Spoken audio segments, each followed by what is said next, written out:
ឥឡូវវិធីសាស្ត្រចុងក្រោយបាទតកតងទៅនឹងការទប់ស្កាត់ជំងឺបង្កជារូបបានផលច្រើនតែយើងគួរសិក្សានឹងកត្តាសំខាន់អីខ្លះលោកបើយើងនិយាយអំពីការទប់ស្កាត់ឬក៏មានវិធានការជារួមបាទជាកសិករយើងគឺយើងផ្ដោតទៅលើខ្ញុំយកតែ3ចំណុចធំចុះបាទគឺកត្តាពូជគឺសំខាន់ទី1គឺកត្តាពូជទី2កត្តាធ្វើដីហើយនឹងយល់ពីដីរបស់យើងហ្នឹងការវានៅក្នុងតំបន់ណាដែលខ្ញុំជម្រាបជូនមិញថាវានៅតំបន់លិចទឹកឬក៏ខ្ពង់រាបឬក៏ដីស្រែបែបគេហៅចំការបែបគ្រាន់តែព្យុះឲ្យព្រោះអាស្រ័យផលតាមរយៈទឹកភ្លៀងបាទហ្នឹងក៏ជាចំណុចកំសាន្តឬក៏ដីខ្សាច់អីចឹងណានៅខាងសបោយើងបរិបោច្រឡំសម្បូរសំទោសបាទបរិបោអញ្ចឹងគឺប្រភេទដីខ្សាច់អីចឹងទៅអញ្ចឹងវាអាស្រ័យផលក៏វាទៅតាមនឹងដែរអាហ្នឹងគឺចំណុចទី2ចំណុចទី3គឺការថែទាំខ្ញុំបដោតទៅលើការថែទាំគឺសំខាន់គឺការថែទាំមិនថែទាំអីទេលោកបរិយគឺទី1គឺពេលវេលាក្នុងការឲ្យជីណាសំខាន់កសិករយើងក៏អត់ទៅបានបដោតទៅលើអាស្រូវអាយុម៉ានទៅធ្វើអីទេបាទគាត់ដឹងថាស្រូវល្អអាយុប៉ុណ្ណេះចំការផ្លេចទៀតមិនដឹងអាយុម៉ានហើយចេះតែបាជីទៅក៏មានដែរអញ្ចឹងយើងអាពេលវេលានៃការថែទាំហើយជីនេះគឺយើងត្រូវស្គាល់ជីឲ្យច្បាស់ជីមួយបង្កើនផលរយៈពេលខ្លីមានន័យថាពពួកគីមីយើងយកមកបាច់ដើម្បីគ្រាន់តែជួយទៅឲ្យវាក្នុងរយៈពេលខ្លី7ថ្ងៃទៅ2សប្តាហ៍វាអស់ទៅវិញដោយថាយើងដាក់ទៅពឹបញូចឲ្យវាបែកគុំដាក់ទៅពឹបជួយដង្ហើមអីចឹងអាហ្នឹងគឺពពួកគីមីមួយទៀតគឺគាត់ត្រូវយល់ដឹងអំពីជីដែលយើងដាក់ទៅជួយទៅដល់ដីហើយនឹងបង្កើនផលឲ្យក្នុងរយៈពេលវែងហើយបង្កើតឲ្យបានការពារគេហៅជីធម្មជាតិហ្នឹងអញ្ចឹងសំខាន់អញ្ចឹងជីធម្មជាតិវារស់នៅក្នុងដីរយៈពេលយូរអាចនិយាយថាមួយរដូវកាលបាទដាក់ម្ដងដូចចាស់ពីដើមយកអាចគោទៅព្យួរលុបចោលអញ្ចឹងគឺមួយរដូវកាលហ្នឹងគឺពេញហ្មងអត់មានចាំបាច់ទៅធ្វើអីវាទៀតទេអញ្ចឹងដូចហ៊ុយយន្តកសិកម្មដែលយើងផលិតជីធម្មជាតិឲ្យពុកម៉ែបងប្អូនយកទៅទ្រាប់បាតដូចគ្នាមានដាក់ទ្រាប់បាតតែម្ដងទៅអត់មានទៅរវល់ទៅដាក់ជីធម្មជាតិហ៊ុយយន្តទៀតទេបាទអញ្ចឹងយើងដាក់ទៅបាទទ្រាប់បាតហើយយើងគ្រាន់តែដល់ថ្ងៃដែលកំណត់ហ្នឹងគឺយើងថែមអ៊ុយរ៉េ DAP បាទអ៊ុយរ៉េកាលីអីចឹងទៅបាទអញ្ចឹងវាប៉ុណ្ណឹងគឺសាច់បាទអញ្ចឹងនៅចំណុចទាំង3នេះបាទអញ្ចឹងពូជខ្ញុំសូមឲ្យពូជដែលជាពូជកញ្ចប់ឬក៏ពូជដែលទទួលស្គាល់ត្រឹមត្រូវពីកបពគឺពូជដែលទទួលស្គាល់ពីក្រសួងកសិកម្មឬក៏ត្រួតពិនិត្យតាមបទដ្ឋានបច្ចេកទេសទី1គឺយើងចំណេញក្នុងការប្រើពូជតិចបាទពូជដែលមានគុណភាពគឺយើងប្រើត្រឹមតែយើងនិយាយថាកុំឲ្យស្ទើរដៃរបស់ពុកម៉ែបងប្អូនត្រឹមតែ160បាទដីអន់ត្រឹមតែ200បានទេបាទយក200ក៏ខ្ញុំបានណែនាំទេប៉ុន្តែគ្រាន់ថាកសិករយើងគាត់ប្រើរាល់ថ្ងៃទៅហើយវាប្រហែលហើយរហូតដល់អ្នកក្លាហ្នឹងងប់ងល់នឹងពូជហ្នឹងរហូតដល់ឲ្យទិស្ដីដល់ពូជបើមិនប្រើ350គីឡូទៅ400គីឡូទេមិនបានផលបាទរហូតដល់ប៉ុណ្្នឹងទៀតបាទអញ្ចឹងខ្ញុំមកដឹងទេអានោះគឺអ្នកដែលគាត់នៅប្រើអញ្ចឹងគឺបង្កើនការចំណាយគេហៅថាខ្ពស់គឺរឿងរបស់គាត់បើគាត់មិនយកបទដ្ឋានបច្ចេកទេសយកទៅពិចារណាហើយចាប់ដើមយកមកធ្វើទេអាហ្នឹងរឿងរបស់គាត់បាទអញ្ចឹងពូជគឺត្រូវតែព្រោះឲ្យស្ដើងល្មមមានឱកាសបែកគុំគ្រាន់តែខ្ញុំឲ្យចំណុចមួយសម្រាប់ពុកម៉ែបងប្អូនថាចង់បានផលស្រូវខ្ពស់ត្រូវឲ្យស្រូវមានលទ្ធភាពដុះកូនរងបាទព្រោះកូនរងនេះទេដែលឲ្យផលពុកម៉ែបងប្អូនខ្ពស់បាទមេស្រូវនេះគឺឲ្យផលទាបមែនទែនព្រោះមេស្រូវមិនអាចមានលទ្ធភាពបើយើងនិយាយថា160គ្រាប់វាបានផលិតបានតែ90គ្រាប់100គ្រាប់អីប៉ុណ្ណឹងទេប៉ុន្តែបើកូនរងនេះដែលល្អដែលវាកើតមកជាចំនួនទី2របស់នៃការឲ្យផលគឺនេះហើយគឺឲ្យផលខ្ពស់អញ្ចឹងមានន័យថាស្រូវត្រូវតែបែកគុំត្រូវតែបែកគុំត្រូវតែបែកគុំអញ្ចឹងនេះគឺចំណុចទី1ចំណុចទី2គឺយើងនិយាយអំពីការធ្វើដីអញ្ចឹងដីគឺរឿងសំខាន់ហើយនឹងការគ្រប់គ្រងទៅលើកត្តាចង្រៃមិនថាពពួកកាកសំណល់ដូចខ្ញុំបានជម្រាបនៅចំណុចទី1ទី2សំណួរទី1ទី2មកហើយបាទអញ្ចឹងយើងត្រូវដឹងថាដីរបស់យើងនៅជាប្រភេទដីលិចទឹកឬក៏នៅតំបន់ខ្ពង់រាបឬក៏ដីស្រែបែបយើងព្យួរប្រភេទដីខ្សាច់ហើយយើងព្រោះស្រួយចោលហើយប្រពឹងលើទឹកភ្លៀងអញ្ចឹងយើងត្រូវតែទី1បើដីប្រភេទដែលយើងព្រោះចោលពឹងលើទឹកភ្លៀងហើយចំការហ្នឹងខ្ញុំមិនដូចជាពិបាកនៅក្នុងការឲ្យជាលក្ខណៈនៃបច្ចេកទេសបាទព្រោះអានោះអាស្រ័យផលទៅតាមអាកាសធាតុប៉ុន្តែយើងនិយាយអំពីដីដែលយើងគេហៅថាគីធ្វើវាយដីស្អាតនេះអញ្ចឹងត្រូវតែប្រមូលកាកសំណល់និងលុបបំបាត់មុនគេបំផុតគឺកត្តា2យ៉ាងគឺទី1កាកសំណល់ដែលបង្កផ្សិតទី2គឺពពួកដែលលើសដែកនៅក្នុងដីបាទអញ្ចឹងមានន័យថាដីដែលវាលើសដែកមកនេះឯងដែលវាធ្វើឲ្យជំងឺផ្សេងដែលកើតមានដែលធ្វើឲ្យប្រតិកម្មតមកដល់អាយុត្រឹម2សប្តាហ៍ដែលពុកម៉ែបងប្អូនបញ្ចូលទឹកឲ្យវាយអ៊ុយរ៉េហ្នឹងអញ្ចឹងវាធ្វើឲ្យបង្កឲ្យស្រូវយើងខូចហើយនឹងងាប់ឬក៏យើងហៅថាជំងឺក្រាហ្នឹងបាទអញ្ចឹងអានេះគឺសំខាន់អញ្ចឹងយើងត្រូវតែវាយកវ៉ោចូលមហត្តាយ៉ាងហោចណាស់ក៏បានពពួកកាល់ស្យូមកាបូណាត នឹងឲ្យបាន100គីឡូទៅ150គីឡូបាទក្នុងដី1ហិកតាហើយវាយលុបទុកផ្អាប់យ៉ាងហោចណាស់គឺមួយសប្តាហ៍ទៅ10ថ្ងៃបាទហើយយើងព្រោះគាត់ទៅចោះបាទទី2គឺយើងត្រូវតែធ្វើឲ្យមានអុកស៊ីហ្សែននិងខ្យល់ចូលទៅក្នុងស្រែរបស់យើងបើឆ្កូតជាចង្អូរដើម្បីបណ្ដោះទឹកផងនិងធ្វើឲ្យមានអុកស៊ីហ្សែនខ្យល់ចូលយើងសំខាន់ណាស់ឃើញ3ម៉ែត្រឬក៏4ម៉ែត្រមួយហ្នឹងណាប៉ុន្តែមកចង្អូរហ្នឹងធ្វើឲ្យខ្យល់យើងអាចជួយទៅដល់ដង្ហើមស្រូវយើងមកកលាក់មកកង់ហ្នឹងសំខាន់មែនតើបាទអានេះគឺចំណុចសំខាន់ហើយកវ៉ោដែលយើងបាចមិញនេះទៀតគឺវាជួយទៅឲ្យបណ្ដេញពពួកសត្វល្អិតហើយ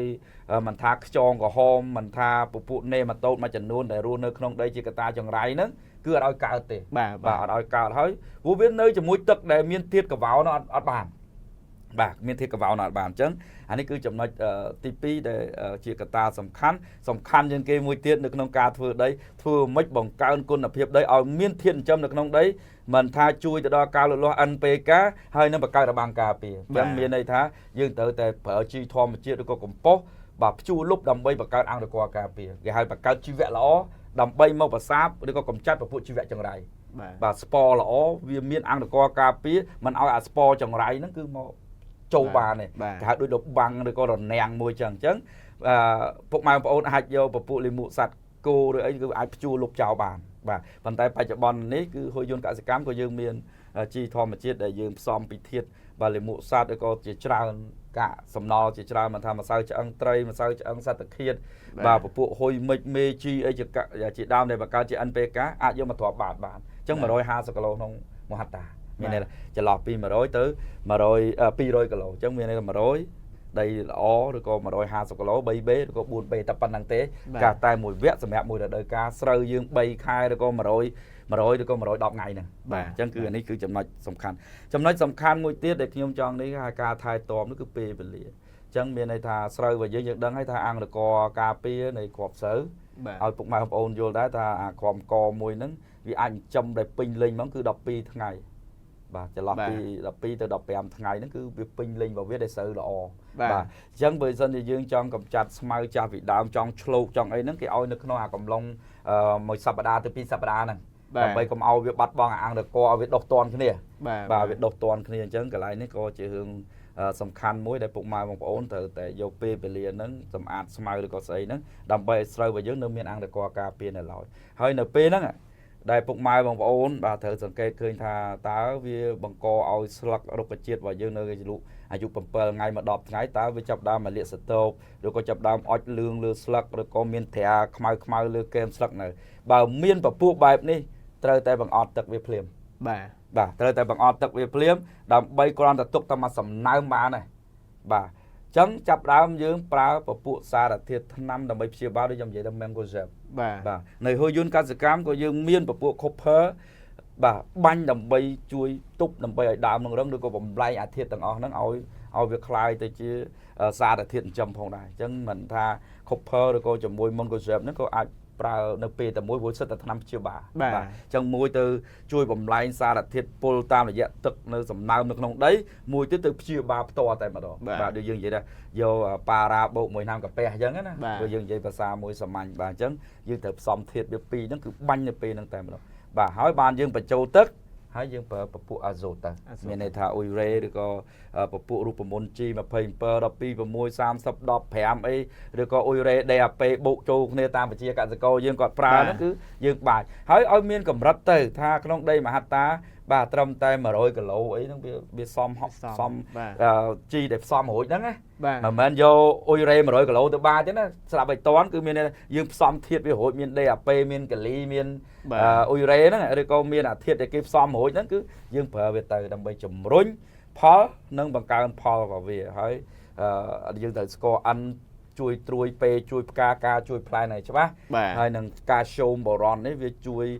ទំហំផ្លែនិងទប់ស្កាត់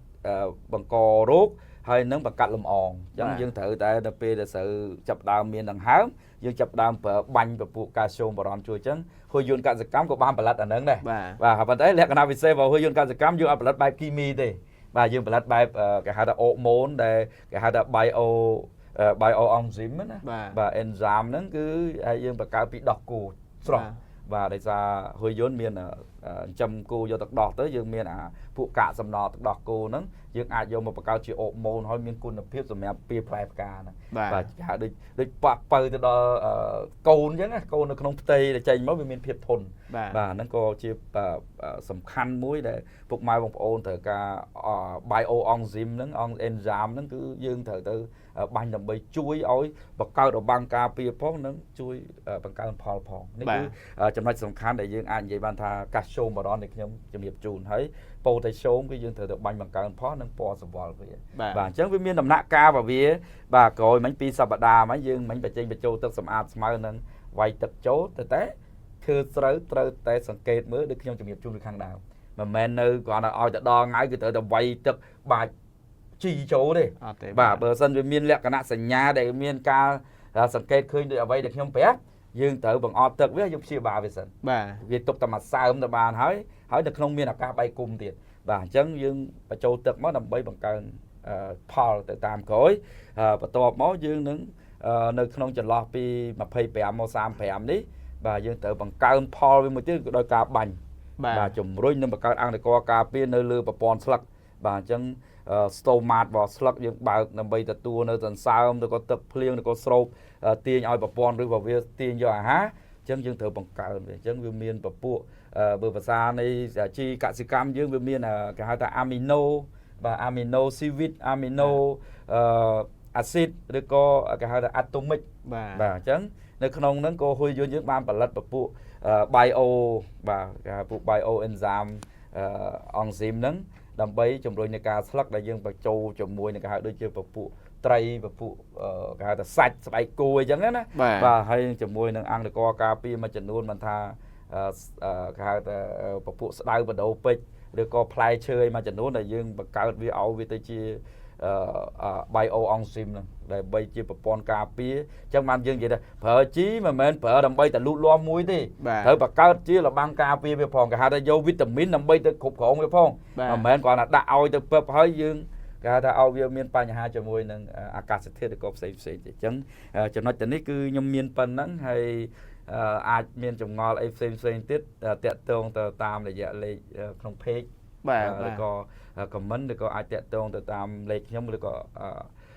Telegram nhóm hay dương ai chọc miền công càng nghe được có bị xét nhóm to ai từ đó sai trong ca và phục mai bằng ôn ban và hơi chăm bách để phục mai bằng ôn thời ca hay ní cứ sắt sân tại chỉ ca để chấm nách class này này ti cả sự cam và dương để chui hay vì mình sẽ cái đây thế và miền tại chụp kia tiết và việc ảnh sẽ cái đây chương nâng để ra này ti dương miền cầm nọt này màu pe về lía xong slash là con lia thầm phục mai bằng ôn này sân và ở con trai mình tên chẳng cứ bom ôm và dương ai bạc tam đàn tên là cặp trái đường rồi ngày chán ngày và khó về liều màu đọc môi thổ đỏ màu đọc pi ngày trắng hay còn để ti cả cam và dương có miền ca cho tam bản đàn trong cặp xem phép đo cặp đọc xá có đôi chỉ clip hoàng đại bóng này tam đàn bán hình xạ xua hay ở con xem sum nô bong pro mình nẹt tiền đại con châu cầm bắn trong cam vị thi để thấy hay dương ai lướt chỉ thiên là bọt là sạp đà cào tiền ở con trai mình tên chun po bụng mang ôn tụ bán sọc phép lõ bà roxy từ tụ tiền miền ban tầng ở kia bà ca thưa đầm ná từ can ti chật ti ngay cọp cọp đã sọc sập phép bà khả năng này vợ tụi mình những bà đuôi chụp mình nông việc mình cái sum ở con sum group liền